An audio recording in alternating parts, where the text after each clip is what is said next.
Y la pregunta con la que vamos a partir es la pregunta que apunta justamente a la naturaleza eléctrica de la materia, porque eh, queremos saber de dónde viene la electricidad. Y hasta cierto punto esa pregunta la hemos abordado antes, cuando justamente lo que hicimos fue revisar las características de la materia en su estructura más íntima, más fundamental. Por supuesto, estamos hablando de un fenómeno muy cotidiano que asociamos habitualmente a ciertos desarrollos tecnológicos porque vivimos en un mundo eh, fundamentalmente cargado de artefactos eléctricos, donde una bombilla como esta es muy representativa, a pesar de que cada vez menos vemos bombillas como la que está en la imagen, una bombilla de filamento que no es muy eficiente como artefacto para iluminar.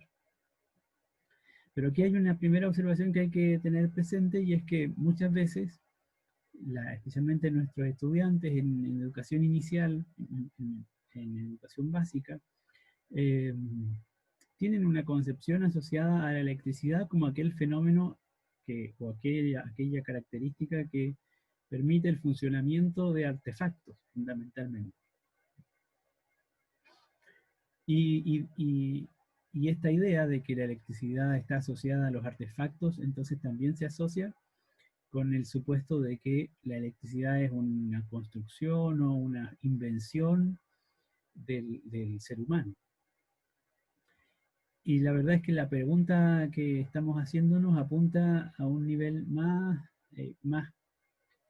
anterior, en el sentido de que la electricidad, como la vemos en los artefactos, no es más que una aplicación de un fenómeno físico que es básico y que se encuentra en la constitución misma de la materia, como lo vimos cuando hablamos sobre eh, los componentes más básicos, ¿cierto?, de la materia, y es lo que básicamente llamamos átomos.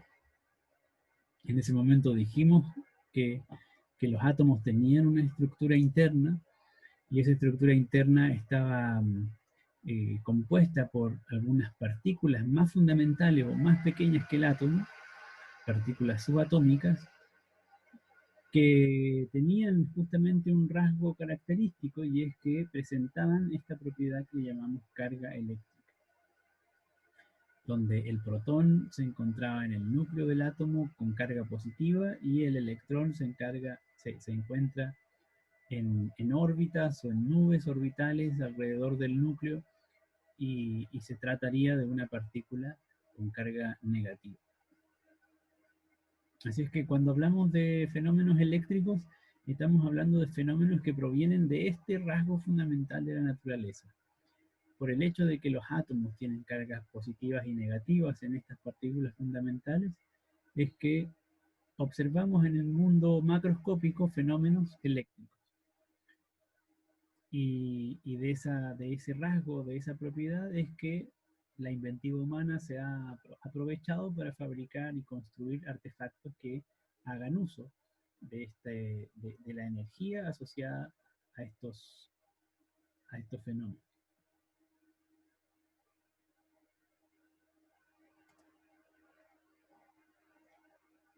Así es que el modelo de átomo, o el modelo de la materia como compuesta por átomos, que es lo que llamamos la teoría atómica moderna, es complementada o está de alguna forma integrada con lo que llamamos el modelo eléctrico de la materia, y que es la idea básica de que la materia está constituida por estos dos tipos de partículas, que ya sabemos son el protón y el neutrón, y que tienen cargas eléctricas, básicamente.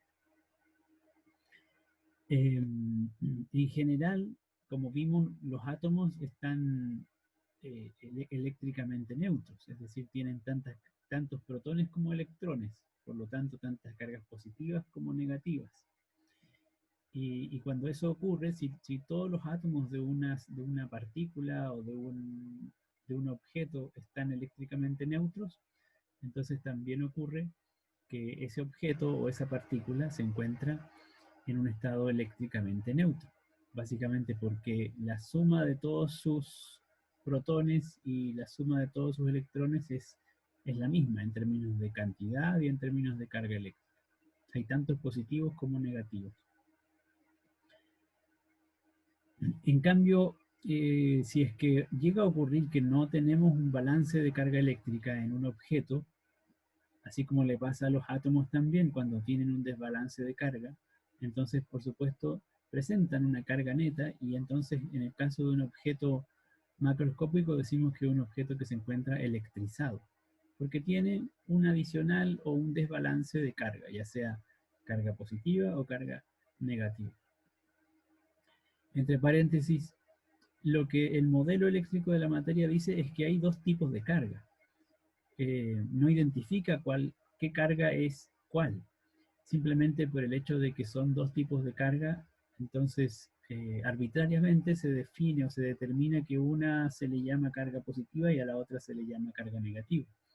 Pero esa definición es absolutamente arbitraria. Lo interesante o lo importante no está tanto en la identificación de la polaridad, positivo o negativo, sino en el hecho de que hay dos tipos de partículas o dos tipos de carga que presentan este comportamiento y que es el que también comentamos a propósito de electrones y protones. Cuando tenemos dos cargas que tienen el mismo tipo de carga, y podríamos decir entonces dos cargas positivas o dos cargas negativas, entonces se repelen entre sí. En cambio, cuando tenemos objetos o cargas que tienen tipo de carga distinta, positivo y negativo, entonces esas cargas o esos objetos se atraen. Y por último, dentro de este modelo eléctrico de la materia, es importante considerar que esta atracción o repulsión de las cargas eléctricas está relacionada o depende fundamentalmente de la distancia a la cual se encuentren las partículas o los objetos. De manera que mientras más lejos se encuentren dos cargas eléctricas, menor es la interacción que van a sentir, que van a experimentar, tanto de atracción como de repulsión. Ahora, estamos hablando de este rasgo fundamental de la materia, de la naturaleza de la materia, que está asociada a las partículas que encontramos en los átomos. Y ya hemos hablado antes de los átomos y de algunas de sus características. Ahora, a continuación, vamos a empezar a hablar de cuerpos electrizados, es decir, de objetos macroscópicos que presentan un desbalance de carga. Tenemos que tener siempre presente que ese desbalance de carga se deriva del desbalance de carga que ocurre en los átomos. Entonces es importante tener una cierta noción de las escalas que están involucradas en la relación del tamaño de los átomos con el tamaño de los objetos a nivel macroscópico. Así que quiero justamente mostrarle algunas comparaciones de escala para que imaginemos de dónde está proviniendo la carga eléctrica que asociamos a un objeto macroscópico. Este es un primer modelo que nos permite comparar las escalas de tamaño de las cargas eléctricas fundamentales, es decir, protón y electrón. Lo tenemos aquí representado en este modelo simplificado de átomo, donde tenemos el núcleo en el centro. Podemos imaginar que los protones son estas partículas celestes que están ahí en el núcleo, y los electrones, las partículas rosadas que están en las órbitas alrededor. Entonces, si hacemos la analogía entre un átomo y una canica, en términos de tamaño, es decir, si un átomo tuviera el tamaño de una canica, todos los átomos que componen nuestro puño serían canicas, y en ese caso entonces el tamaño de nuestro puño sería equivalente al tamaño del planeta Tierra. Para que comencemos a hacernos una idea de cuántos átomos y cuántos átomos hay en un objeto macroscópico, por supuesto trillones de trillones de trillones de átomos, y por otra parte, cuán pequeños son. En ese sentido, otra analogía que nos puede ayudar a construir una imagen del tamaño de los átomos y por lo tanto del tamaño de las cargas eléctricas, es asociar el espesor de un cabello humano con el tamaño de un átomo. En particular, esto es una imagen de un cabello humano visto al microscopio. Vemos bastante más detalle, por supuesto, de lo que podríamos apreciar a simple vista cuando miramos un pelo nuestro. Ahora, cuando se mide el diámetro de uno de estos cabellos, ese diámetro es aproximadamente equivalente a una cadena de 500.000 átomos de carbono puestos uno al lado del otro. Y finalmente, otra analogía para volver a mirar el tamaño del átomo, y lo que les pido que tengan presente es el tamaño y el papel que juegan estas cargas eléctricas, especialmente los electrones que vamos a ver luego son, digamos, como se trata de las partículas que están girando o orbitando alrededor del núcleo, son las partículas que están más disponibles, que son más factibles de ser liberadas, de ser transportadas de un átomo a otro, a diferencia de los núcleos. Entonces es interesante visualizar de dónde provendría, por ejemplo, la carga eléctrica que tienen el pelo de este niñito que justamente se ve erizado porque está cargado eléctricamente. Hay un desbalance de carga en el pelo de este niño. ¿De dónde proviene el desbalance de carga? Bueno, justamente del desbalance que hay entre los electrones y protones de los átomos que componen el pelo o cada uno de los cabellos de este niño. Y estamos hablando entonces de miles de trillones de átomos en cada uno de esos cabellos. Por último, entonces, para tratar de visualizar esa magnitud, hay una analogía un poco más compleja, pero también bastante más, yo diría, deslumbrante.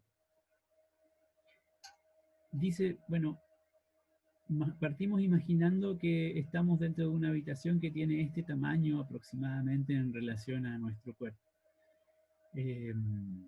Puede ser perfectamente bien donde están ahora, donde estamos cada uno de nosotros ahora. No es, el tamaño de la habitación finalmente no hace una diferencia muy significativa. Pero pensemos en eso, pensemos en la habitación en la cual estamos. Y entonces vamos a poner atención en la punta de nuestro dedo índice, en primer lugar.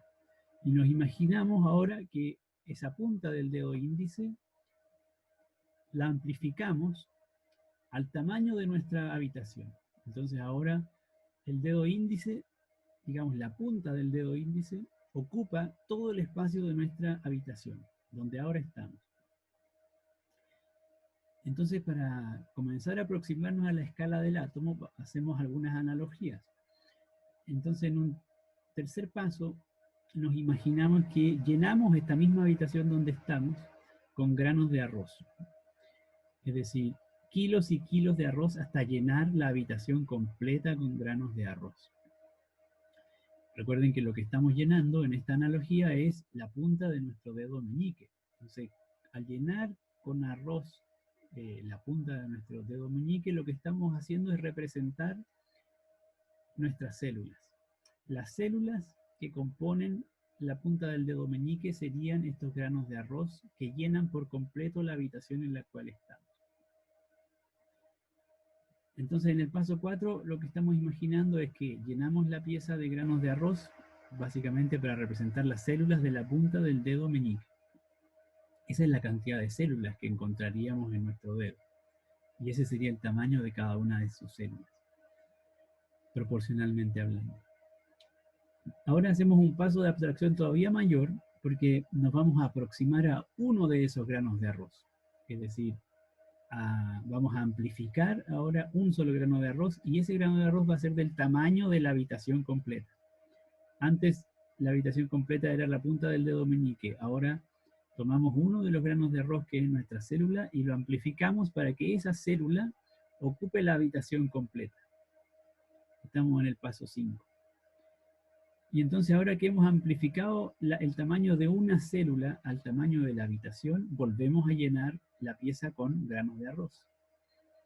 Y resulta que entonces lo que hemos hecho es completar o dar cabida dentro de la célula a las proteínas que podemos encontrar en una de las células de nuestro dedo meñique.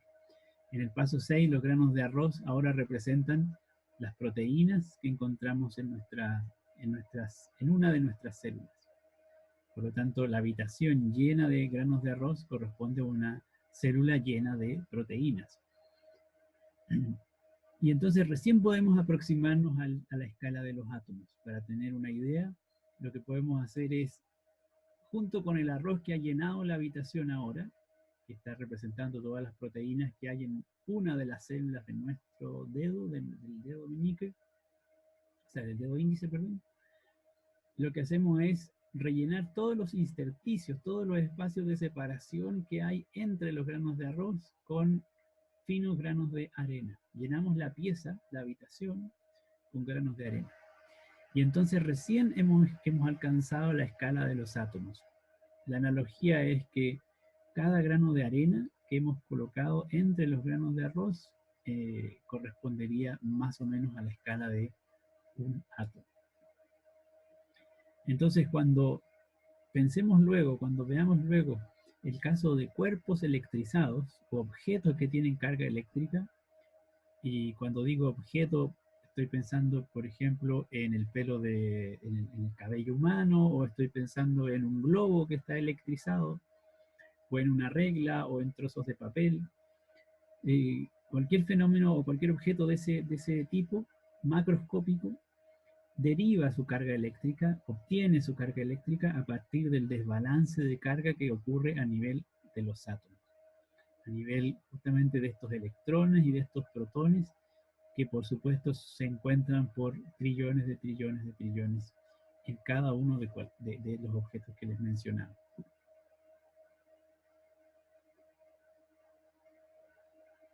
Dicho eso, entonces, podemos avanzar a la representación de objetos macroscópicos que tienen o que no tienen carga eléctrica.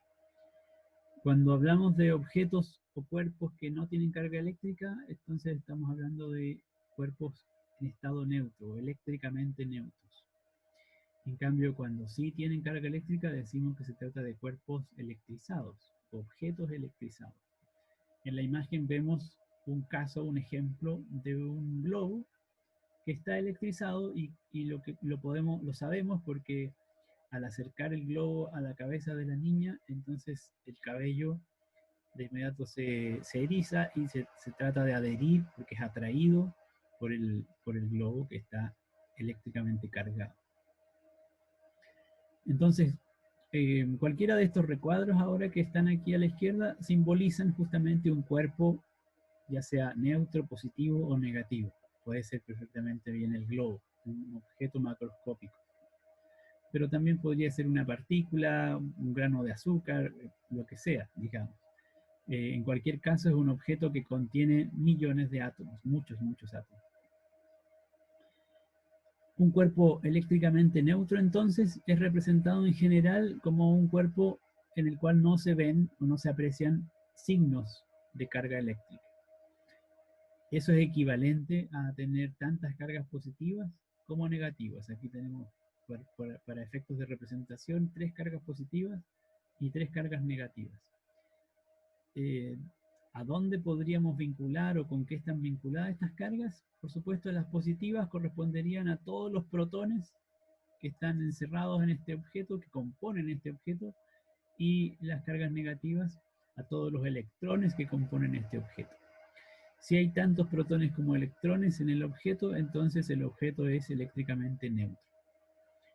Si por alguna razón este objeto tuviera un exceso de carga negativa, perdón, de carga positiva, es decir, es un cuerpo o un objeto que perdió carga negativa, perdió electrones, entonces queda con carga positiva, con un desbalance de carga positiva. Y entonces esto, la representación simplificada podría ser un cuerpo eléctricamente cargado con carga positiva. Y lo inverso en el caso de un cuerpo negativo en el cual el desbalance de carga favorece a las cargas negativas.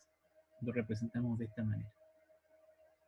Por supuesto, aquí estamos haciendo una representación simplificada, utilizando símbolos gráficos, pero la carga eléctrica es una propiedad física que se puede medir. Hay aparatos que nos permiten cuantificar y hay escalas de medida para cuantificar la magnitud o la intensidad de una carga eléctrica.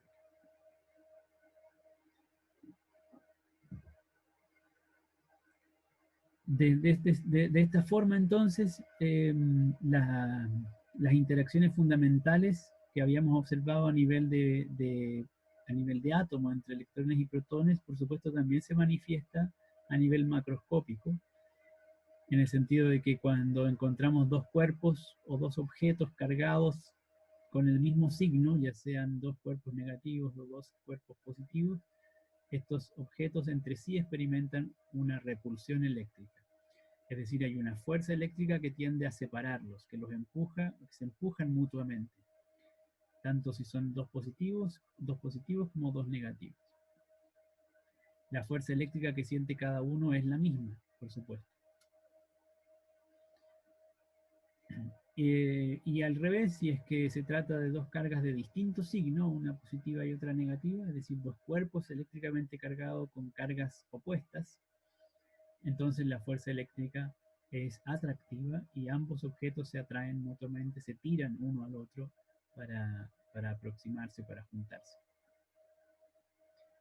Quiero mostrarles una pequeña simulación que justamente representa esta interacción.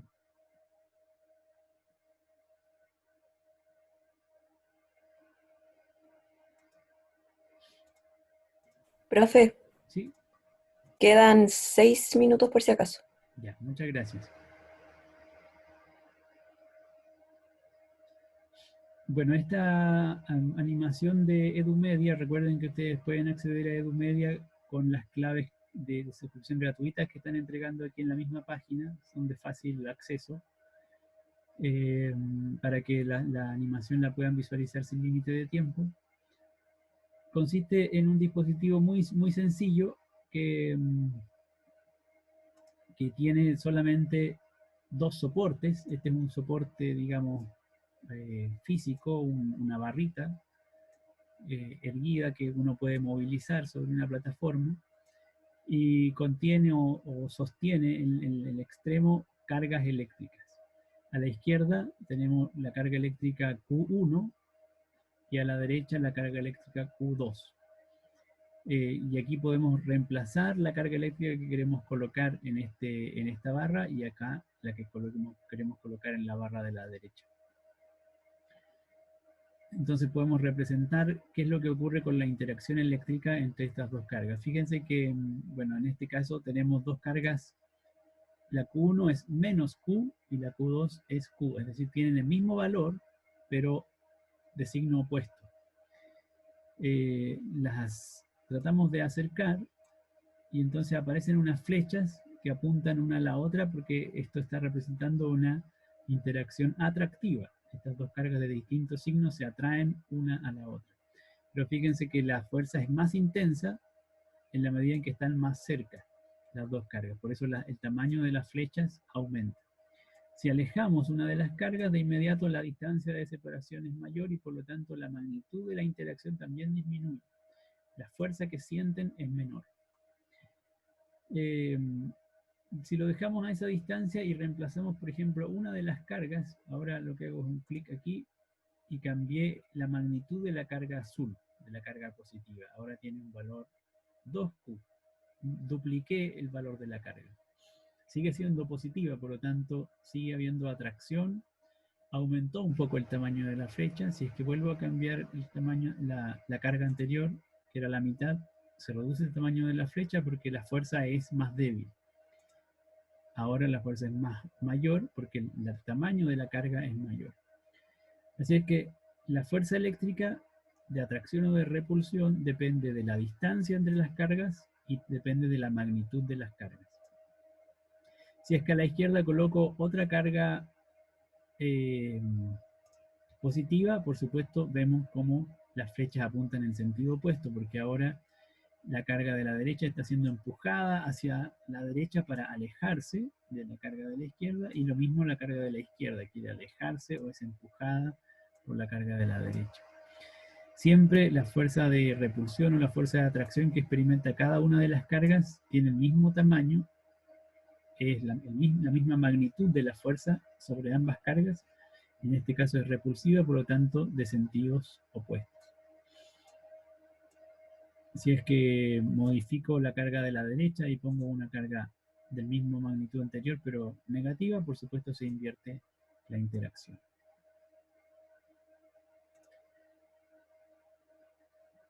¿Alguna pregunta o comentario hasta aquí?